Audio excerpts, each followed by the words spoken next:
Tiger Kingdom, I am just now hearing about the breeding program, but just wondering if any of the tigers, are they like rescues also, or are any of them releasable into the wild, or do they stay in captivity?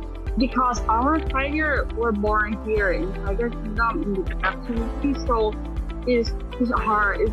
I think it's impossible to release them in the wild.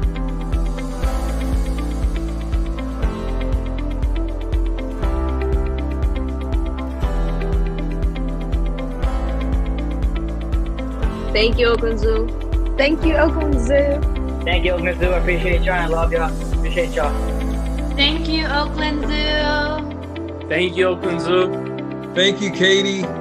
Thank you for everything you've done. We would not have been able to do this without you. And thank you, Oakland Zoo, for doing everything that you've done. We appreciate it.